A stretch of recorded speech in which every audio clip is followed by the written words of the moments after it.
Hi guys, Africa ఖండంలో మీకు తెలియని అనేక సీక్రెట్స్ అయితే ఉన్నాయి. సో అవేంటో ఈరోజు వీడియోలో అయితే తెలుసుకుందాం. కొత్తవారు మన ఛానల్ చూసినట్లయితే తప్పకుండా ఛానల్ సబ్స్క్రైబ్ అయితే చేసుకోండి. ఇక ప్రాచీన పిరమిడ్లు ఈజిప్ట్ మాత్రమే కాదు, చాలామందికి ఈజిప్ట్లోనే పిరమిడ్లు ఉన్నాయని అయితే తెలుసు. కానీ సూడాన్లో ఈజిప్ట్ కంటే ఎక్కువ పిరమిడ్లు ఉన్నాయి. అక్కడ దాదాపు 200కి పైగా పిరమిడ్లు ఉన్నాయి. ఇక ఇక్కడ చేపలు కూడా నడుస్తాయంట, బలులుగా ప్రపంచ చేపలు ఇవి. సో ఆఫ్రికాలోని లంగ్ ఫిష్ అనే చేప నీటి లేనప్పుడు 6 నెలల పాటు నేలలోనే తవ్వుకొని జీవించగలుగుతాం. ఇది ఎవరూ నమ్మలేని విషయం అని చెప్పొచ్చు. ఇక సహారా ఎడారి ఉంది కదా, గడ్డగట్టిన చలిలో కూడా ఉంటుందంట. సాధారణంగా సహారా ఎడారి అయితే చాలా వేడిగా ఉంటుంది, కానీ కొన్ని సంవత్సరాల్లో అక్కడ హిమపాతం అంటే స్నోఫాల్ కూడా జరగడం గమనించాలి. ఇక మానవజాతి మూలాలు ఆఫ్రికాలోనే ఉన్నాయి. శాస్త్రవేత్తల పరిశోధనల ప్రకారం మొదట మానవులు ఆఫ్రికా ఖండంలోనే జన్మించారు. ఈ ఖండాన్ని క్రాడిల్ ఆఫ్ హ్యూమనిటీ అంటారు. సో అక్కడ అలా అని పిలుస్తారు కూడా. సో ప్రపంచం అక్కడి నుంచే స్టార్ట్ అయిందని మానవమనుగడని అయితే సైంటిస్టులు చెప్తూ ఉంటారు. ఇక చెట్లతో మాట్లాడే మొక్కలు కూడా ఉన్నాయి. ఆఫ్రికాలో అకేషియా ఈ చెట్లు ఒక ప్రత్యేకత ఉంది. సో విడుదల చేసి పక్కన ఉన్న చెట్లను జాగ్రత్త అని హెచ్చరిస్తాయి. ఇది జంతువులు దానిని అరికట్టడంలో సహాయపడుతుంది. అంతేకాదు, సముద్రం కంటే పెద్ద డెజర్ట్ ఉంది. సో సహారా ఎడారి ప్రపంచంలోనే అత్యంత పెద్ద ఎడారి. ఇది ఏషియా చైనా కంటే కూడా పెద్దది. ఇక జేబ్రాలు స్ట్రిప్స్ సీక్రెట్స్ కూడా ఉంటాయి. ఇక జేబ్రాలపై ఉండే నల్ల తెల్ల గీతలు కూడా తేలిగ్గా కనిపించేలా ఉంటాయి, కానీ అవి ఈగలు ఇతర కీటకాలు దాన్ని అయితే తగ్గించడానికి అయితే సహాయపడుతూ ఉంటాయి. అండ్ అంతేకాదు, దిగ్బంధంలో ఉండే నది అదే నైజర్. సాధారణంగా నదులు సరళంగా ప్రవహిస్తూ, కానీ నైజర్ నది అక్షరాల బూమరాంగ్ ఆకారంలో అయితే ఉంటుంది.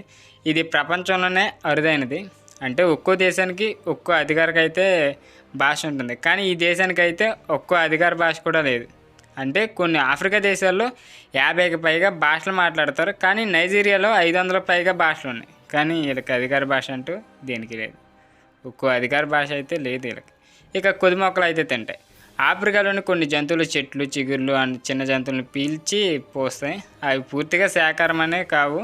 సో ఇవి ఆసక్తికరమైన నిజాలు అయితే.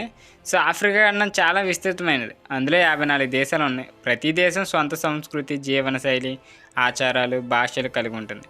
అయితే ఆఫ్రికాలోని ప్రజల జీవన విధానం గురించి కొన్ని ముఖ్యమైన అంశాలు అయితే ఉన్నాయి. అవి ఏంటంటే గ్రామీణ పట్టణ జీవితం. సో గ్రామీణ ప్రాంతాలు అయితే చాలామంది రైతులు వ్యవసాయంపై అయితే ఆధారపడి పళ్ళ తోటలు, కాఫీ, కోకో, మొక్కజొన్న ఇక ఇలాంటివి అయితే ప్రధాన పంటలుగా అయితే ఉంటాయి. సో చిన్న చిన్న గుళ్ళు, పూరిళ్ళు లేదా మట్టిళ్ళు అయితే మనకి ఎక్కువ కనిపిస్తాయి. అండ్ జంతువులు, మేకలు, గేదెలు, ఈ గొర్రెలు కూడా ఎంతోమందికి ఉపాధి ఇక్కడైతే.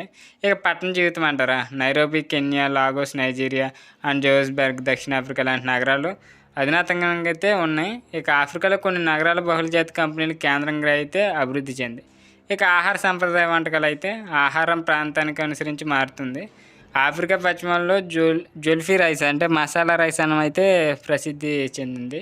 ఉత్తర ఆఫ్రికాలోనైతే కాన్సాస్ అంటే గోధుమ వంటకం అండ్ టజిన్ మాంసం, కూర ఇలాంటి కూరగాయలు ఇలాంటి ప్రాచుర్యం. కొన్ని తెగల్లో కూడా కలిసికట్టుగా తినే పద్ధతి ఉంటుంది. పెద్ద ప్లేట్లో అందరూ ఒకే చోట కూర్చొని భోజనం అయితే చేస్తారు. ఇక వీళ్ళ తిండి ఆచారం అయితే చాలా డిఫరెంట్గా కూడా ఉంటుంది. సో అందరూ ఒకేసారి తినడం అయితే స్టార్ట్ చేస్తారు. అండ్ కొన్ని పల్లెటూరులో కూడా ఈ వాతావరణం ఉంటుంది.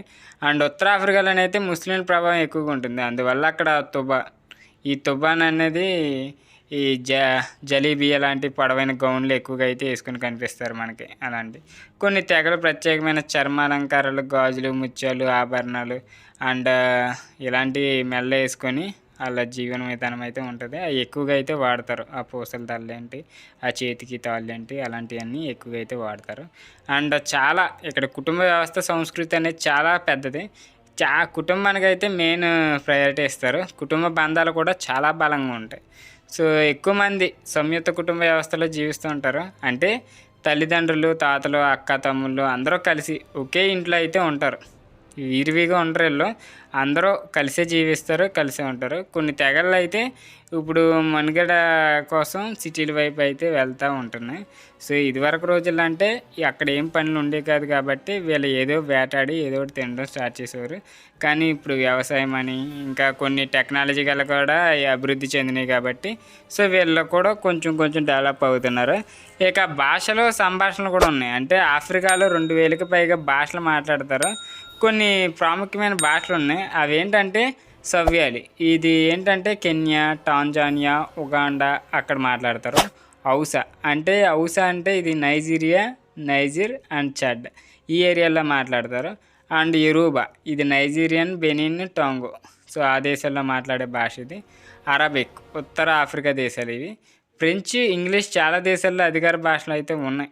ఇక వినోదం, సంబరాలు అంటారా, ఆఫ్రికాలో ఎక్కువ సంగీతం అండ్ డ్యాన్స్ ఎంతో ప్రాముఖ్యమైనవి. సో డ్రమ్స్ ఆధారం చేసుకొని ఆఫ్రికన్ ట్రెడిషనల్ డ్యాన్సెస్ అయితే చాలా ప్రసిద్ధి చెందినవి. ఇలా ముఖ్యమైన పండుగలు ఏంటంటే ఫిష్ దుర్బార్, ఇది ఏంటంటే నైజీరియన్, గానా అయితే చేసుకుంటారు. అండ్ జెరిట్ ఫెస్టివల్ ఇది సెనెగల్లో అయితే చేసుకుంటారు. అండ్ టిమ్కట్ ఇది ఇథియోపియాలో అయితే చేసుకుంటారు. ఈ 3 ఫెస్టివల్ అయితే వీళ్ళకి మెయిన్ ప్రధానంగా అయితే ఉంటాయి. ఇక ఇక్కడ సవాళ్ళు, ఆధునిక మార్పులు అంటారా, కొన్ని ప్రాంతాల్లో నీటి కొరత, విద్యుత్ సమస్యలు అయితే ఎక్కువగా ఉంటాయి. పశ్చిమ మధ్య ఆఫ్రికాలో కొంతమంది అయితే ఇంకా కొండ వద్ద వేట జీవనం కొనసాగిస్తూనే ఉంటున్నారు. నగరాల్లో ఇప్పుడు టెక్నాలజీ, ఎడ్యుకేషన్ అయితే బాగా అభివృద్ధి చెందింది. పల్లెటూర్లకు కూడా వ్యవసాయం ఆధారితం చేసుకొని అక్కడ ప్రజలైతే జీవన మడుగురైతే సాగిస్తున్నారని చెప్పొచ్చు. అంటే జంతువులను ఏ విధంగా వాడుకొని వ్యవసాయం చేయాలి. సో ఇదివరకు రోజుల్లో అంటే ఇలా పాత రోజుల్లో వ్యవసాయ పద్ధతులు తెలియదు కాబట్టి ఇప్పుడంటే వ్యవసాయాన్ని కూడా స్టార్ట్ చేశారు. అంటే అంతేకాదు ఇక్కడ ఉండే గ్రామీణ ప్రజలైతే ఎక్కడికో సుదీర్ఘ దూరం వెళ్ళి అడవికి వెళ్ళి ఆ ప్రాంతం నుంచి పుల్లలు అవి కట్టుకొని ఇంటికి తీసుకురావడం అయితే చేస్తారు. సో వీళ్ళ పద్ధతి ఏంటంటే ఇంటికి ఏదైనా నిప్పు అవసరం కదా, మెయిన్ అడవికి వెళ్ళి పుల్లలు నరికి తెచ్చుకుంటారు. ఇంకా అంతేకాదు వీళ్ళు ప్రసిద్ధి చెందిన కాఫీ, టీ ఇవి ఉంటాయి కదా, తేయాకు అలాంటివి కూడా ఎక్కువ పంటలు కూడా అక్కడ కనిపిస్తాయి. కానీ ఎక్కువగా వీళ్ళు ఆడవాళ్ళు అయితే పుల్లలు నరకడానికి వీటికి అయితే ఈ ఇంటికాడ ఉండరు, మెయిన్ బయటికి వెళ్ళి తెస్తారు. అండ్ వాటర్ కూడా కొన్ని కిలోమీటర్ల దూరంలో వెళ్ళి ఈ వాటర్ అనేది వీళ్ళకి జీవన మనుగడకి మెయిన్ ప్రధానది ఏంటంటే వాటరు. ఈ వాటర్ సమస్య కూడా ఈ ఆఫ్రికా ఖండంలో ఎక్కువ శాతం ఉంటుంది. సో ఇలా నీళ్ళ కోసం ఒక గుంతను తవ్వుకొని ఆ గుంతలో నిన్న నీళ్ళు ఊరుతాయి కదా, ఆ నీళ్ళే వీళ్ళకి వాటర్, ఇంకా ఆ నీరే తాగితే బతుకుతూ ఉంటారు. సో కొన్ని కిలోమీటర్లు నడవాల్సి వస్తుంది ఈ వాటర్ కోసం కూడా.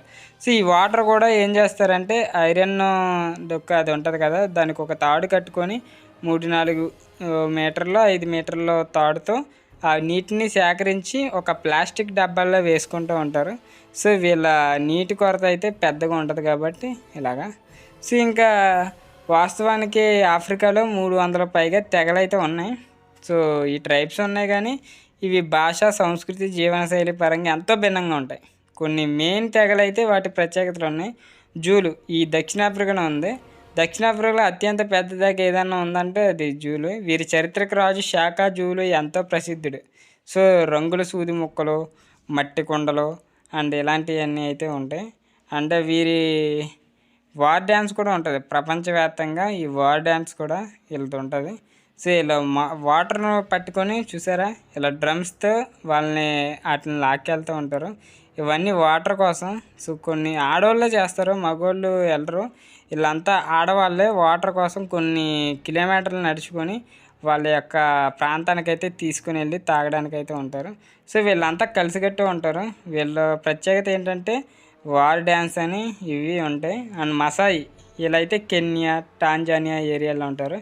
వీళ్ళు ఏంటంటే ఎక్కువగా గొర్రెలు, ఆవులు పెంచి తెగేళ్ళు. ఏంటంటే వీళ్ళ ప్రధానంగా గొర్రెలు, ఆవుల్ని అయితే ఎక్కువ పెంచుతారు. ఎర్రని వస్త్రాలు వేసుకుంటారు. వీళ్ళు షక్కు ధరించడం వీరి ప్రత్యేకత. దాని పేరు షక్కు అంటారు. ఇది షుక అని పిలుస్తారు. సో వాళ్ళ పురుషులు, మహిళలు చెవులు పొడవాటిగా అలంకారాలు అయితే చేసుకుంటారు. సో హౌసా ఇది నైజర్ చాంబా ఉంటారు. పశ్చిమ ఆఫ్రికాలో అత్యంత పెద్ద తెగ ఏదైనా ఉందంటే ఇది ఆ తెగే. సో ఇంకా చాలా తెగలు ఉన్నాయి వీళ్ళలోనే.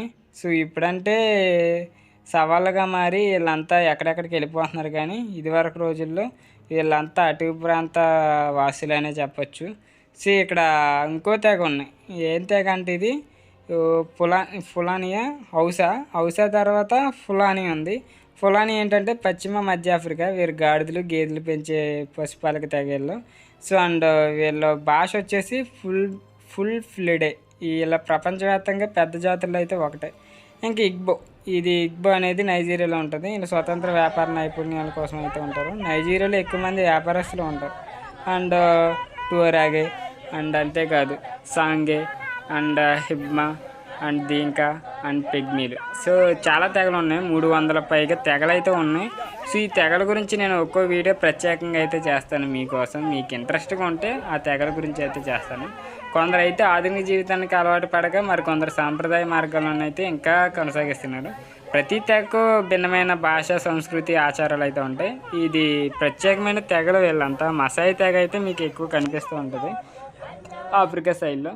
సో వాళ్ళంటే ఎర్రటి దుస్తులు, మెల్లో పూసల తాళ్ళు అండ్ చేతికి కూడా పూసల తాళ్ళు, నడుముకి పూసల తాళ్ళు వేసుకొని విచిత్రమైన డ్యాన్సులతో అయితే వీళ్ళు వేస్తూ ఉంటారు. సో ఆఫ్రికా సీక్రెట్స్ అనేది ఒక వీడియోతో సరిపోయే వీడియో కాదు, చాలా సిరీస్లు అయితే చేయగలం. సో ఈ వీడియో కనుక మీకు నచ్చితే తప్పకుండా లైక్ చేయండి.